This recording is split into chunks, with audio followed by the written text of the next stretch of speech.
What's up guys, Mickle here, and you have probably heard a lot about ISO 20022. In this video, we're going to talk about whether or not this thing is actually a big deal. What are people at Ripple saying about this new updated standard for the banking system? There is a lot of noise on Twitter about people saying it's not important at all, and people saying this is going to be the update to usher in XRP as the cryptocurrency to dominate our financial system. I'm going to let you guys know where I stand on that issue and really break it down so it's easy to understand. I also want to talk about one of the most outrageous tweets involving the SEC I have seen since I started covering the ongoing Ripple SEC case. We actually just got some insider information from a member of the SEC's enforcement division. Make sure to stick around for that. This is something you are not going to want to miss. Like always, your support means so much to this channel. I'm trying to get to 50k subscribers, so make sure to like this video and subscribe to the channel. It's going to help me out so much. Also, if you ever need a good place to buy some XRP or the Flare token, make sure to check out my favorite exchange, Uphold, down in the description of this video. With that said though, let's jump right into it, and I hope you guys enjoy the content. So I want to start this video out and go over ISO 20022, and I actually want to start off by showing you a video that, believe it or not, is actually edited and fake, but I think it's actually still a pretty good video, and it's going to help you understand exactly how XRP and Ripple can fit into this new standard for sending payments all around the world. Now, like I said, there are parts of this video that are not legit, but it's still a pretty good video, and it's just going to help you conceptualize exactly where the financial system is going. Can you explain what happened? Because you're not holding dollars anymore, are you? No, that's right. So there's a traditional banking model which says that every currency you need to move into, you have a Nostro account or a correspondent account in that country, and you have to transfer or debit and credit an account in that particular country, which means you're holding many different relationships in different jurisdictions.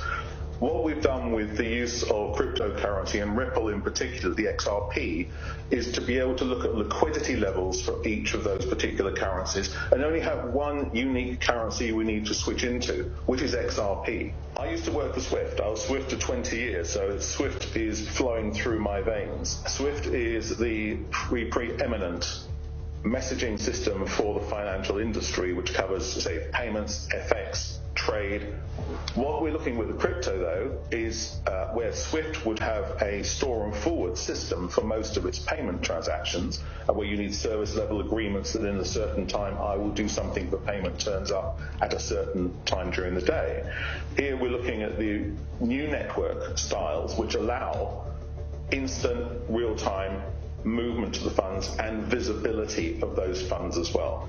And I think we're also seeing that Swift are changing their network capability so that real time will be a possibility as well. But we may also see Ripple XRP moving across the Swift network as a currency when we're perhaps using something like FX.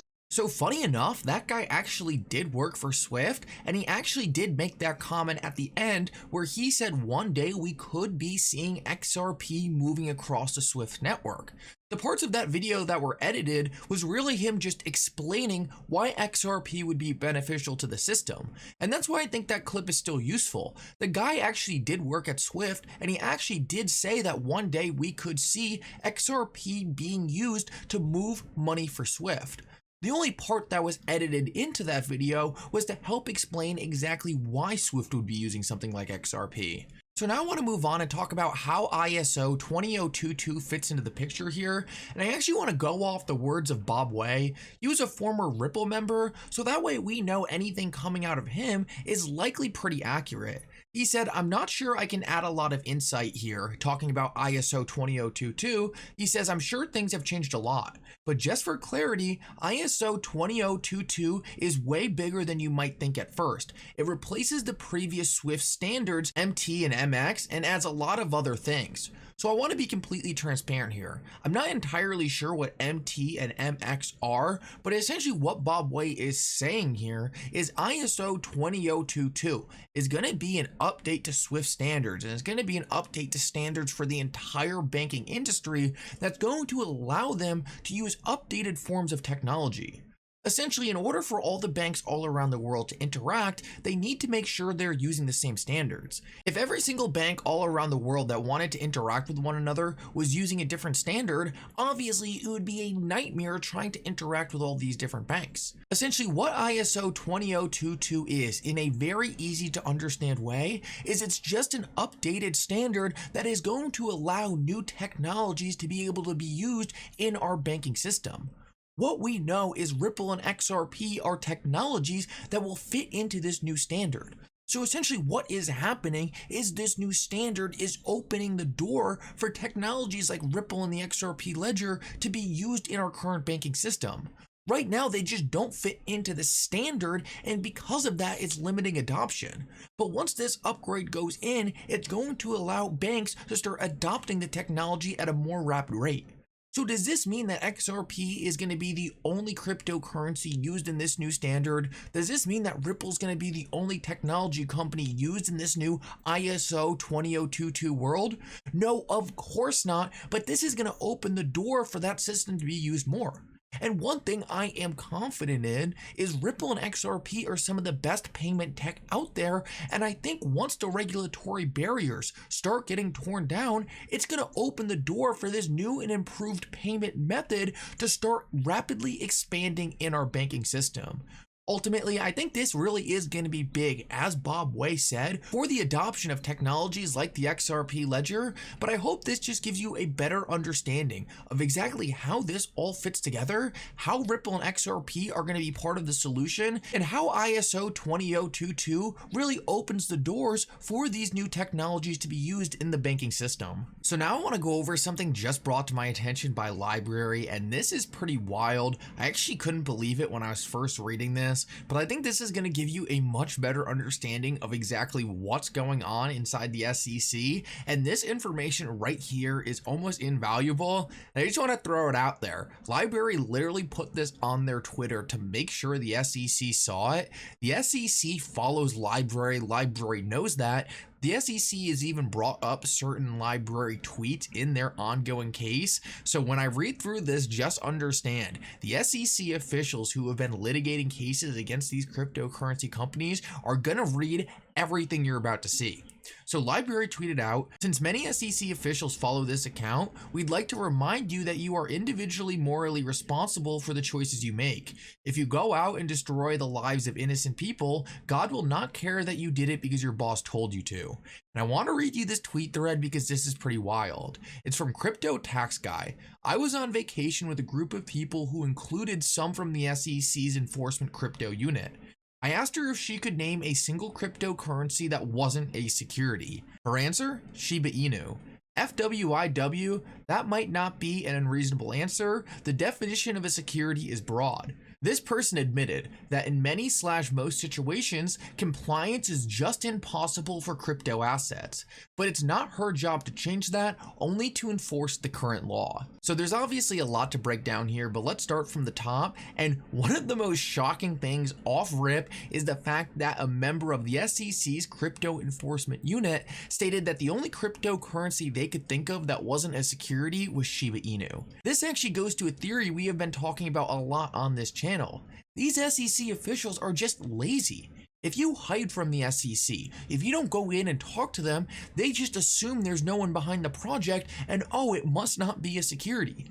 These people can't wrap their head around the fact that every single cryptocurrency was made by a human.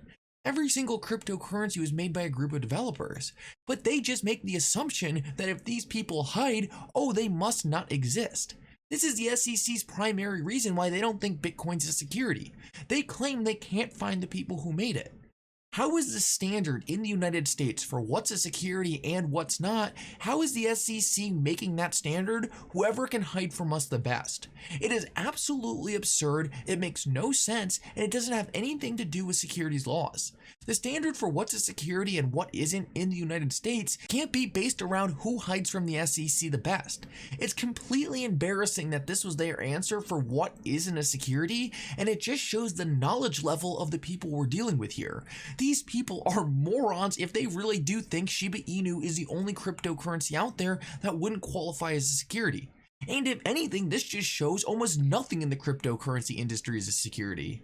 Let's move on though, because there's two other pretty shocking things here. First of all, they literally admit that compliance for most crypto assets is not possible. Now, Gary Gensler has been running around saying, oh, you just come in and register, it's not that hard.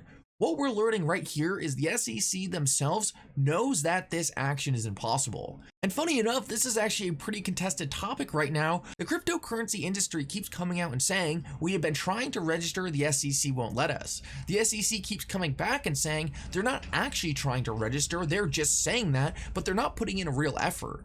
What we're learning right here is the SEC fully knows it's impossible to register, and they're just coming out and saying that to try to flip the blame on the industry. And last of all, I want to hit on this last point because this one actually does make a little bit of sense right here, and this is actually something I have heard from other SEC Enforcement Division members. It says it's not her job to change the rules, only enforce the current law.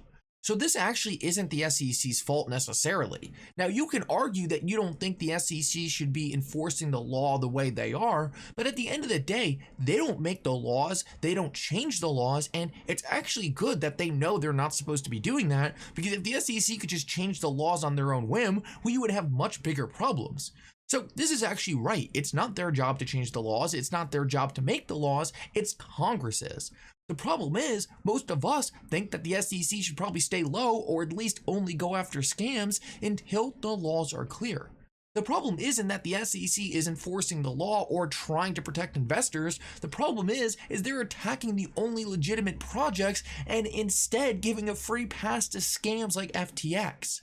So overall, this whole thing is just extremely shocking. I think it shows you the kind of people we're dealing with here for them to say, oh, if you don't want to be a security, well, make a meme token like Shiba Inu and then hide from us. Ultimately, there's a lot of theories out there that the SEC is trying to hold back the industry, and I think there's a lot of proof of that. But you see stuff like this, and sometimes you just wonder, are these people just too dumb to understand what's going on here? Anyway, guys, thank you so much for coming. I hope you enjoyed this update. If you did, make sure to like and subscribe. It really does mean so much. And for now, Mickle out.